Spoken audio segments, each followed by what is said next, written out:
Hello guys, how are you all? I hope you all are good. Today we will discuss section 6 of Haryana Rent Control Act. Section 1 to 5 हम पहले discuss कर चुके हैं. आज हम चलेंगे section 6 पर जो बात करता है landlord not to claim anything in excess of fair rent. मतलब कि भूस्वामी जो किराया डिसाइड हुआ है एग्रीमेंट में उससे अधिक रेंट नहीं लेगा. तो इसका सब क्लोज वन कहता है landlord can't receive any premium except advance rent of 1 month. मतलब इसका एक्सेप्शन है, कब ले सकता है, वह सिर्फ 1 मंथ का एक्स्ट्रा किराया ले सकता है. एंड नेक्स्ट है any agreement for the payment of sum in addition to fair rent shall be null and void.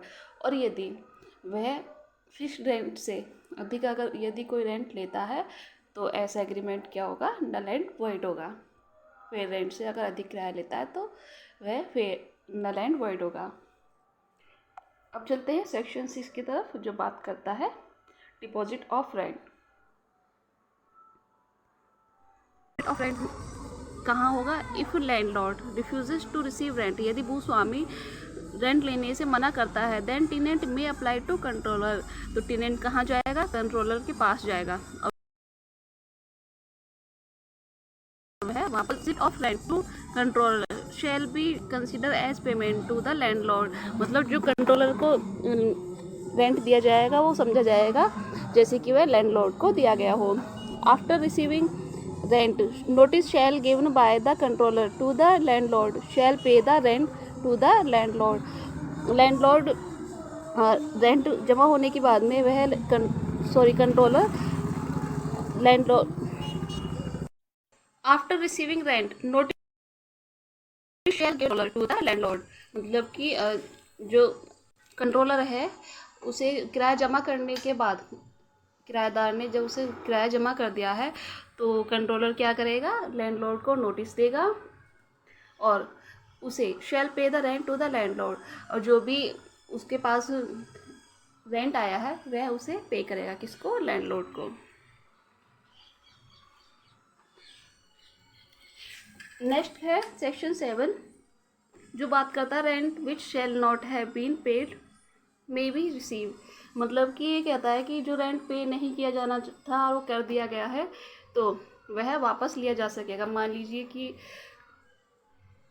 हमने पहले रेंट जमा कर दिया है और गलती से 1 मंथ उसी मंथ का फिर से जमा कर दिया है, हम भूल गए थे, हमने दे दिया, फिर से दे दिया है, तो वह वापस लिया जा सकेगा. कब लिया जा सकेगा? Within 6 month by tenant after the date of payment from landlord या उसके लीगल रिप्रेजेंटेटिव से. कहाँ पर लीगल रिप्रेजेंटेटिव कहाँ पर है? 211 CPC में है. तो 6 महीने के अंदर अंदर टेनेंट कौन सी डेट से, जो उसने सेकंड पेमेंट किया था उसकी डेट से विद इन 6 मंथ में लैंडलॉर्ड से या उसके लीगल रिप्रेजेंटेटिव से वापस पा सकेगा. ये कह रहा है सेक्शन 7.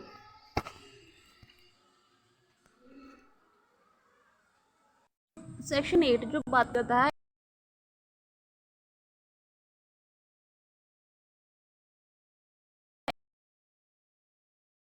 इंक्रीज ऑफ कोई भी टैक्स यानी फ्रेश रेट लैंडलॉर्ड के द्वारा दिया जा रहा है किसी लोकल अथॉरिटी को, तो उसके पास ग्राउंड है कि वह रेंट बढ़ा सकता है. If there is any increase of fresh rent rate cess tax are received after the commencement of tenancy. Okay. और rent shall be increase by the landlord. Increase in rent shall not exceed the amount of rates such tax. जो इनकी rent की जो amount होगी कितनी होगी, जो वह टैक्स दे रहा है उसकी रकम से ज़्यादा नहीं होगी. ओके. और notice shall be given by landlord to the tenant about increase of rent. तो यहाँ पर इंक्रीज करने से पहले रेंट को लैंडलॉर्ड को क्या करना होगा? नोटिस देना होगा. किसको? टेनेंट को, कि नेक्स्ट मंथ से आपका किराया बढ़ाया जाएगा. सेक्शन 9 बात करता है लैंडलॉर्ड शैल प्रोवाइड सर्टेन एमिनिटीज़. मतलब लैंडलॉर्ड का दायित्व है कि वह कुछ जो ज़रूरी एमिनिटीज़ हैं, सुविधाएं हैं, वह प्रोवाइड कराए. Like electricity, sewage, tap to water supply, TC. After written request of tenant, landlord fails to provide amenities within 30 to 90 days, tenant shall apply to the controller. यदि टेनेंट की लिखित रिक्वेस्ट पर भी लैंडलॉर्ड एमिनिटीज़ प्रदान करने में असफल रहता है, यानी फेल हो जाता है, कितने दिन में, विदिन 30 to 90 डेज में, तो टेनेंट क्या करेगा, कंट्रोलर के पास जाएगा. Tenant may get deduction up to 50% of amount of rent. Next है, tenant may get deduction up to 15% of amount of rent if any expenses increased by him. मतलब कि टेनेंट की रिटन रिक्वेस्ट के बाद भी लैंडलॉर्ड ने amenities provide नहीं की हैं और वो उसे बहुत ज़्यादा ज़रूरी लग रही हैं, तो उसने खुद ही वह एमिनिटीज़ के लिए एक्सपेंस किया है, कुछ खर्चा करा है, और उसने, तो टेनेंट क्या करेगा, जो रेंट है उसमें से 15% डिडक्ट कर सकेगा. ये कह रहा है सप्लोज 3. सप्लोज 4 है, सॉरी, ये सप्लोज 5 बोल रहा है dispute decided by the controller.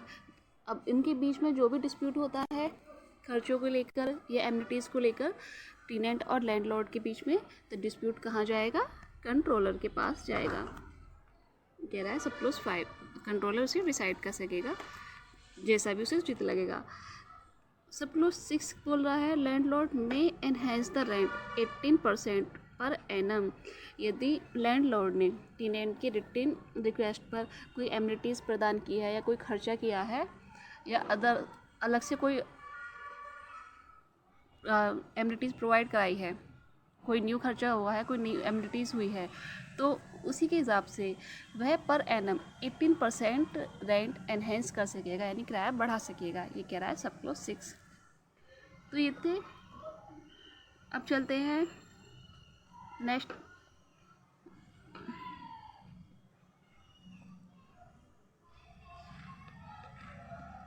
अब चलते हैं सेक्शन 11 की तरफ.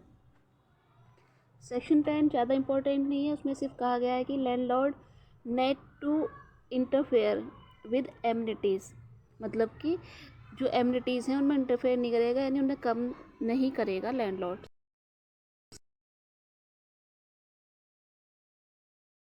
क्या है, टेनेंट क्या करेगा, कंप्लेंट करेगा टू द कंट्रोलर. ये कहा गया सेक्शन 10 में. ओके. सेक्शन 11 क्या कहता है, conversion of residential building in non residential building.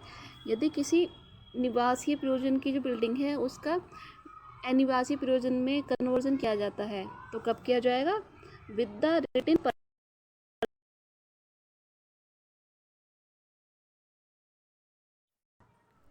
Section 12 जो बात करता है failure by landlord to make necessary repairs. मतलब यदि लैंडलॉर्ड जो नेसेसरी आवश्यक रिपेयरिंग है उन्हें करने में असफल रहता है, तो टेनेंट क्या करेगा, टेनेंट एप्लीकेशन देगा, application by the tenant to the controller. किसको देगा, कंट्रोलर को.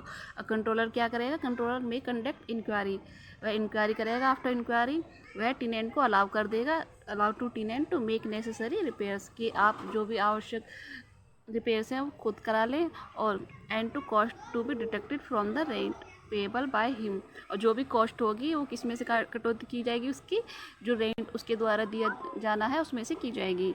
मतलब कि मान लीजिए उसका रेंट है 2000 का और उसने रिपेयर कराया 1000 का, तो वह 1000 रुपये काट करके 1000 रुपये रेंट देगा.